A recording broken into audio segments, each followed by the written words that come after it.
Divorce if you don't respect my parents. Hearing the word divorce from Harold, I was thrilled and headed straight to the city hall. Now I can finally cut ties with Harold and his family. That's what I thought, but it wasn't that simple. My name is Nancy. I met Harold through a mutual friend and we got married. Due to a health issue Harold had, we couldn't have children. But I loved my job and wasn't confident about balancing work with raising kids, so I didn't mind. I thought it would be fine if we just lived a quiet life together. However, a family vacation changed everything, and I started to drift away from Harold. The idea of a family vacation was Harold's sudden suggestion. I got some extended time off.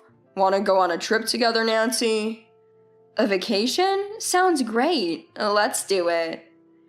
I used to travel solo when I was single. Sometimes I'd spontaneously go on a trip on my day off, and sometimes I'd travel abroad during my company's summer vacation. I was delighted when Harold proposed the trip, but what he said next made me go, seriously? I want to do something nice for my parents, so let's invite Mila and David. And if they're coming, we have to bring my sister Kayla and her son Leon. I hid my surprise, but deep down, I wasn't thrilled. To put it bluntly, Harold's parents don't have boundaries. They believe that once you're married, you should always listen to your in-laws. Just seeing my in-laws once a year is stressful enough for me because our views are so different. Then there's Kayla, Harold's even more selfish sister. She has a 2-year-old son, Leon, and apparently she had a massive fight with her husband and divorced him shortly after Leon was born. Given Kayla's assertiveness, I can easily picture her in that situation. A vacation with such in-laws, a sister-in-law, and a toddler? That's not the trip I had in mind. I wanted a trip just with Harold, but since I had already said yes, I couldn't back out. Moreover, Harold always treated my parents with the same respect. If Harold wanted to do something nice for his parents, I thought I should support him, so I agreed to the family trip. Little did I know, I deeply regret this decision. Both the in-laws and Kayla wanted to go on the trip but seemed too lazy to plan. Nancy's experienced with this, right? Why not leave it to her? With Kayla's comments, the planning was suddenly all on me. Planning a solo trip and a family trip with a child are entirely different. I don't have kids, so I have no idea about family-friendly spots. Every day, I was on my phone researching and consulting travel agencies to plan our trip. I tried discussing the trip itinerary with Harold since he wanted to honor his parents, but Harold simply said, I have no clue. You've traveled alone to many places, Nancy. I trust you with this. And put everything on me. It was frustrating, but I thought, all right, this is my one-time contribution to honoring his parents. So I finalized our travel plan. On the day of the trip, since I put a lot of thought into the itinerary, David and Mila and Kayla seemed to enjoy it. However, the trip was a continuous series of frustrations. Firstly, I couldn't enjoy any tourist spots. Kayla said, We're on vacation and I want a break from parenting once in a while. You don't have kids, Nancy. Why not gain some experience? And suddenly, I was in charge of Leon. I had almost no experience with kids, so just keeping up with Leon was overwhelming. Kayla, maybe being true to her word, didn't touch Leon at all during the trip. Apparently, Leon had a sensitivity to sunlight. At certain spots, I could only sit in the shade with him, unable to enjoy the attractions. Despite this, I was the designated driver for the entire trip. David, Mila, and Kayla all have their licenses and should be capable drivers, but none of them ever offered to take over. Even when I mentioned I'd appreciate a break, they'd brush it off saying they were too tired. Harold, who rarely drives, was no help. On top of that, I was footing all the bills. I assumed Harold, who brought up this honoring the parents trip, would handle the finances, but he said, "Sorry, I'm short on cash this month. Can you cover for now?" It seemed David, Mila, and Kayla just expected me to pay. Whenever I subtly tried to distance myself from the bill, they'd loudly call out, "Nancy, it's time to pay." I couldn't ignore them, so I ended up covering all the expenses. There was no way I was enjoying this trip. Though Harold and I had separate rooms from David and Mila and sister-in-law, at night I'd return to our room and unload my frustrations on him. "You wanted to honor your parents, but you haven't helped at all, Harold. You didn't think about the itinerary, you can't drive, and what do you mean you're out of money? Where did it go?" "Well, there was this limited edition shoe from when I was younger that got re-released. I just had to get it, and it drained my funds. Don't worry, I'll pay you back next paycheck." I don't get the fascination, but Harold has this hobby of collecting shoes. He owns several pairs of running shoes, but given Harold's hefty physique, I've never seen him wear them. They seem to be just for display. I always thought that as long as he enjoyed it, that was okay. However, coming on this trip under the guise of honoring his parents and then not having money was unbelievable. Naturally, I was livid. I gave Harold an earful, but he kept saying, "I'll pay you back on my next payday." Seeing no point in further complaining to a penniless Harold, I went to bed in exasperation. "I expect you to help with Leon tomorrow at least," I warned him. But the next day was no different. Leon was attached to Harold, but Mila wouldn't allow it. "It's obvious that women should care for children. On a family trip, it's only natural for the daughter-in-law, Nancy, to do so." Harold followed his mother's words over my request. I ended up taking care of Leon and, of course, handling the finances. For me, it was the worst trip ever. For David, Mila, and Kayla, it seemed to be the best. Once we returned home, I was so upset with Harold, tears streaming down my face. Unable to enjoy even one tourist spot, and exhausted from being forced to drive all the time, I criticized Harold for not helping me out. But Harold responded, "It's out of respect for my parents, and this will be the last time we do this." He said that trying to soothe me. The last time. I believed those words and swore to myself that I would never go on another family trip. Our marital spat ended then, but perhaps I should have considered divorce at that moment. 6 months later, David, Mila, and Kayla suggested, "Let's go on another family trip." For some reason, Harold seemed to agree, saying, "Sure." I had no idea why he'd agree to it. Harold had clearly told me, this trip will be the last. When he asked me again to plan another family trip, I was furious. "We are absolutely not going on another trip. I've had enough of family vacations. You said the last one was the final trip, didn't you?" "But it's to show appreciation to our parents," Harold argued. "You didn't do anything last time, Harold. And what about the money I paid that you still haven't paid back?" "Stop nagging. If you won't help, that's just divorce." Upon hearing the word divorce from Harold, I joyfully headed straight to the city hall. I hadn't been wanting a divorce all the time, but since that trip, I'd been harboring ill feelings towards Harold. I quickly got Harold to sign the divorce papers, then immediately submitted them at the city hall. Returning home, I declared to Harold, "Leave." The house we lived in was bought with the money I'd saved before our marriage. Harold had no ownership, so I kicked him out right away and sent his belongings to his parents' place. I promptly had a locksmith change the front door lock and finally felt free. Mila called, angrily accusing me of suddenly divorcing and kicking Harold out, but I simply brushed her off. To me, Mila is now a stranger, so there's no need to be polite anymore.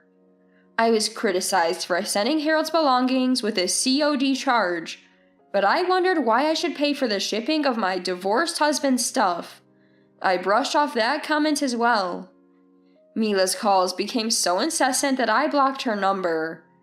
Just when I thought I was finally free, Kayla showed up at my home within days of the divorce.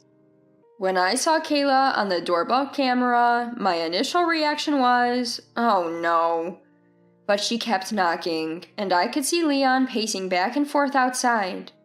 I didn't want to be a bother to the neighbors, so I reluctantly let Kayla in. As I served her tea, she started speaking, tears in her eyes. It's really heartbreaking that Harold and Nancy are divorced. Leon had grown so fond of you. It's sad. What brings you here today? Well, I came because we need help planning a trip.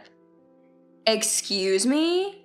I responded, my face twitching in disbelief, but Kayla continued with a sorrowful look. Neither my parents nor Harold nor I know much about planning trips. We had such a great time on the previous trip, so we were hoping Nancy could help with the planning again. Of course, we'd like you to come along. We'd want you to take care of Leon, and I assume you'll handle the expenses? Why should I plan your family trip, take care of Leon, and even pay for it? Because you're the daughter-in-law. We're divorced now. You and I are strangers. As I spoke bluntly, Kayla burst into tears. Then she called Mila, and soon enough, David, Mila, and Harold all arrived at my home.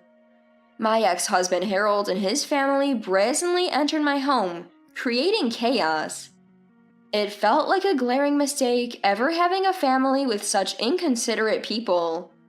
After requesting to use the restroom, I secretly called the police. No matter how many times I pleaded with them to leave, they wouldn't budge. Returning from the restroom, I confronted them, revealing I'd called the authorities. Despite that, they wouldn't leave. They didn't seem to believe me until the police actually arrived, their shocked faces saying it all. Kayla was livid, snapping at me. Why are you being so disrespectful? Just for asking you to show some decency, you call the police on us? An officer intervened, asking, Are these people related to you? I clarified, no, it's my ex-husband and his family. After I explained the situation to the police, an officer gave me a sympathetic look and said, You've had a tough time. It truly was an exhausting ordeal. The police handled the disruptive family expertly, separating us and eventually escorting them out. As they departed, the officers warned that such irrational individuals might return. Wanting no further ties with this bizarre family, I handed my house over to an acquaintance and moved out. Just when I thought I'd successfully severed ties, Harold called me a few days later. At work, I ignored the persistent calls at first, but finally picked up. He sounded frantic, yelling, Why aren't you coming out of the house? I could break another window. The flower beds are ruined and the front door is covered in mud. It's all because you're hiding in there. I replied, puzzled, What are you talking about? If you keep this up, things will get much worse. I know you're home. The lights are on. I'm at work right now.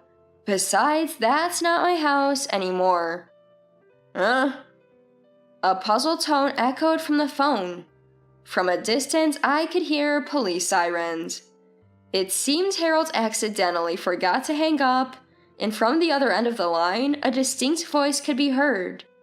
It was the voice of my brother. My brother served in the Marines, and he's quite the robust man. To Harold's surprise, it wasn't me but my brother on the scene. My brother warned him, The police are on their way, stay put. A startled yelp, Eek! Came from Harold in response. My brother confiscated Harold's phone and explained the situation to me. Harold and his family had targeted the house I used to live in, which my brother now occupied. Without warning, they broke windows and caused an uproar. I had warned my brother about the possibility of Harold and his family showing up. Still, he decided to live in that house, since it was conveniently close to his workplace. Aware of the potential threat, he installed security cameras everywhere. As a result, all the misconduct by Harold and his family was captured on camera. Instead of merely hiding inside, my brother called the police and waited for their arrival. The police arrested Harold and his family, primarily for the property damage they caused. I also had an audio recording of Harold threatening me, which I used to press charges for intimidation. My brother and I were puzzled. Why would a mere family trip lead to such chaos? The police investigation revealed a startling reason. Apparently, after divorcing me, Harold had quit his job. He mistakenly thought that moving back to his parents' home would mean not having to pay living expenses. So he left his job, and Kayla wasn't working either, citing childcare challenges. It seemed that supporting 4 adults and a child on a pension was too much for them. So Harold and his family seemingly tried to consider me as part of their family to demand money. They possibly thought that if they went on a family trip, my feelings for Harold would rekindle, and I might consider remarrying him. Such a bizarre reason left both my brother and me stunned. I decided that if I continued to deal with this family, things might spiral out of control. So I consulted with a lawyer and obtained a restraining order against all members of Harold's family. Later, Harold's family received a sentence with probation. Despite this, Harold sent me an email updating me about his situation. He's managed to find another job, but due to his probationary period, he seems to be working at a place that pays significantly less. All their savings, which were supposed to go to me and my brother for damages and emotional distress, were gone. The money Harold worked so hard to earn was mostly taken away by Kayla, claiming it's for their son Leon, and his in-laws took a significant portion as their share for living expenses. He even had to sell most of his favorite premium brand shoes, indicating his tight financial situation. Harold wrote about realizing the value of the life he once had with me, and even expressed a desire to rebuild our marital relationship. However, I blocked his emails. Since then, I've been unaware of any updates from that family. The family brought this all on themselves, and I had no sympathy for them. My brother still lives in that house, and since then, Harold and his family have never returned, living their lives in peace elsewhere. As for me, I'm relishing my independent and free life. I've reignited my passion for solo travel. Every day, I'm filled with excitement, pondering which country to visit next.